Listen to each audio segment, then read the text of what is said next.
जब तुम मेरे लिए अपने पति को धोखा दे सकती हो तो किसी और के लिए मुझे भी धोखा दे सकती हो। जो अपने पति की नहीं हुई वो मेरी क्या होगी। आज विनोद के मुंह से ये शब्द सुनकर दीपा अवाक रह गई थी। उसका दिल बुरी तरह तड़प कर रह गया था। वह बिना कुछ कहे विनोद की गाड़ी से उतरी और अपने घर आ गई। बच्चों को स्कूल से आने में अभी काफी समय था। दीपा ने एक नज़र अपने घर को देखा, फिर सोफे पर बैठकर सोचने लगी कि आखिर क्या मिला उसे ऐसे ऑनलाइन रिश्ते से। दीपा का पति अच्छी नौकरी पर था, दो प्यारे बच्चे, खुद का घर, गाड़ी। किसी चीज की कमी नहीं थी उसे, सिवाय पति के समय की। और एक औरत के लिए उसके पति द्वारा उसको दिया गया समय सभी सांसारिक चीजों से कीमती होता है। उसका पति ऑफिस के काम में इतना व्यस्त होता गया कि प्रेम विवाह होने के बावजूद उसे समय देना ही भूल गया था। वैसे भी मर्द का प्यार तब तक ही होता है जब तक वह उसे हासिल न कर ले। इस शहर में दीपा का अपना कोई था नहीं और ना ही किसी से ज्यादा मिलना जुलना उसे पसंद था। बस अपने रिश्तेदारों व दोस्तों से फोन पर बात हो जाती थी। अपने परिवार के साथ खुशहाल जीवन जी रही थी। विनोद उसके शहर में ही रहता था। शुरुआत में तो वह सिर्फ सोशल मीडिया पर ही कभी कभार दीपा को मैसेज करता रहता था। दीपा ने कभी रिप्लाई तो नहीं किया, पर विनोद का उसकी तरफ उसकी तारीफ करना उसे भी अच्छा लगता था। कुछ समय बाद वह भी रिप्लाई करने लग गई। फिर पता ही नहीं चला कि कैसे बात सोशल मीडिया पर मैसेज करने से फोन पर बातचीत होने तक पहुंच गई। दीपा भी पति के ऑफिस और बच्चों के स्कूल जाने के बाद समय निकालकर विनोद से फोन पर बात करने लग जाती।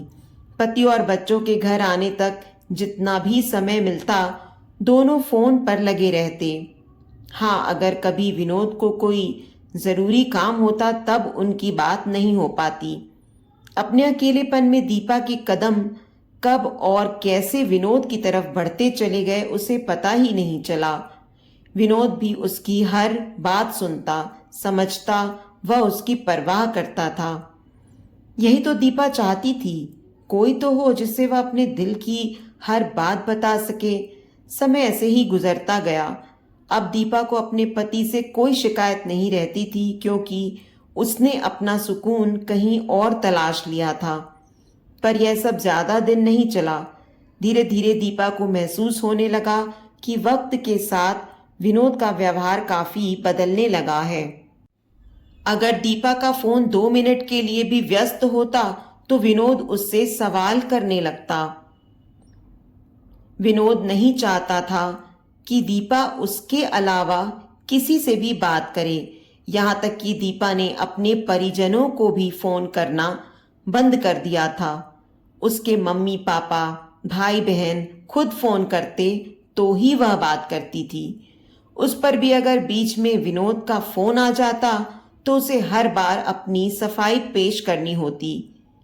और तो और अब तो विनोद उसके सोशल मीडिया अकाउंट पर भी नजर रखने लगा था। कभी किसी के कमेंट को लेकर तो कभी किसी के लाइक करने को लेकर विनोद हर बात का विवाद बना देता। पर दीपा विनोद को खोना नहीं चाहती थी, इसलिए वह वही करती जो विनोद कहता। कितने ही जानने वालों को तो दीपा विनोद के कहने पर बिना किसी कारण ब्लॉक कर चुकी थी। सोशल मीडिया से शुरू हुए इस रिश्ते में मुलाकातों का दौर आ चुका था। वैसे तो सब ठीक ठाक था, पर कई बार विनोद बेमतलब की बातों पर दीपा से लड़ाई करने लग जाता। वह बात बात में दीपा के चरित्र पर सवाल करता, उस पर शक करता। जब भी वे मिलते विनोद उसका फोन जरूर चेक करता। एक बार तो इसी बात पर विवाद इतना बढ़ गया कि विनोद ने उसे सरे राह ही अपमानित कर दिया। वो तो खैर थी कि उन्हें वहां कोई परिचित नहीं मिला। उस दिन पहली बार दीपा को एहसास हुआ कि उससे कितनी बड़ी गलती हो गई है। दीपा के पति तो उससे कभी नहीं पूछते थे कि वह फोन पर किससे बात करती है। न ही वह कभी उसका फोन चेक करते थे। हमेशा उसका सम्मान करते थे। दीपा पर शक करना तो दूर की बात थी। और इधर वह अकेलापन दूर करने के लिए ऐसे इंसान के चक्कर में पड़ गई थी जो अब उसके मानसिक व भावनात्मक तनाव का कारण बन चुका था।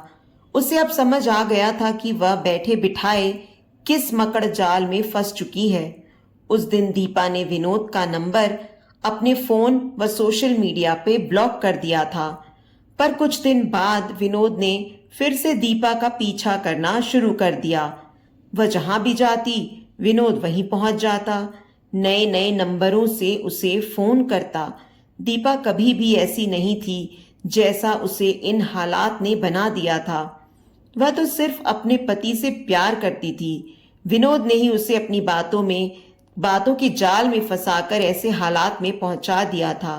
मगर अब वह इन सब से निकलना चाहती थी और इस रिश्ते को यहीं विराम देना चाहती थी।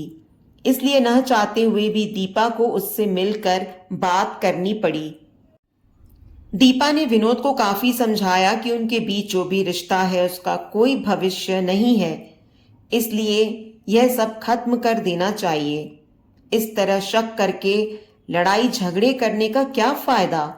और जब विनोद को उस पर विश्वास ही नहीं है तो फिर ऐसे रिश्ते का क्या मतलब? हालांकि विनोद को पता था कि दीपा का अपना परिवार है और वह किसी के लिए भी अपने परिवार को नहीं छोड़ सकती।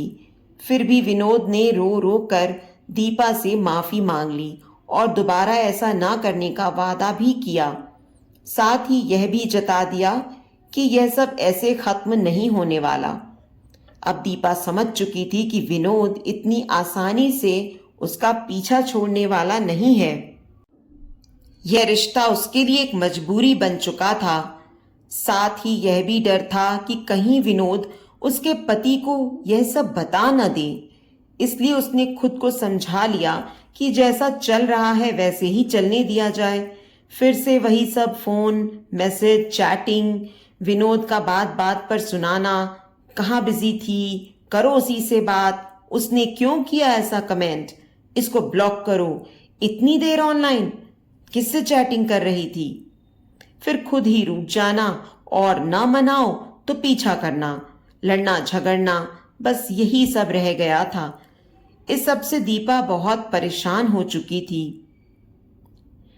आज दीपा विनोद से मिलने इसलिए गई थी क्योंकि वह इस रिश्ते को हमेशा के लिए खत्म कर देना चाहती थी।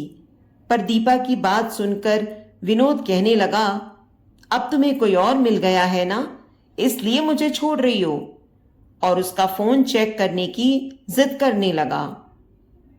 दीपा को उम्मीद नहीं थी कि विनोद ऐसे रिएक्ट करेगा, पर इस बार दीपा ने अपना फोन विनोद को नहीं दिखाया। दीपा ने खुद को समझाया कि वह सही हो या गलत, किसी को हक नहीं है कि उसका फोन चेक करे। न ही उसे किसी को इतना हक देना चाहिए कि कोई उसे जलील करे या उसके आत्मसम्मान को चोटिल कर सके। इतनी जिल्लत दीपा ने कभी महसूस नहीं की थी। हाँ, उससे एक बार गलती हुई थी, पर वह इतनी गिरी हुई नहीं थी कि हर किसी से आशिकी करती फिरे। ना ही उसे ऐसा करने की जरूरत थी। अब दीपा ने सोच लिया था कि वह आज ही अपने पति को सब कुछ सच सच बता देगी, फिर चाहे जो सजा मिले। कम से कम उसे इस ब्लैकमेलिंग और जिल्लत से तो छुटकारा मिलेगा। उसका पति उसे जो भी सजा दे वह इस जिल्लत और बेइज्जती से ज्यादा तो नहीं होगी। तो दोस्तों, उम्मीद करती हूँ कि आपको आज की हमारी ये कहानी पसंद आई होगी। कहानी पसंद आई है तो वीडियो को लाइक करें, शेयर करें, चैनल पर नए हैं तो चैनल को सब्सक्राइब करें, और हाँ, नोटिफिकेशन बेल को ज़रूर दबाएं ताकि अगली अपडेट सबसे पहले आपको मिले।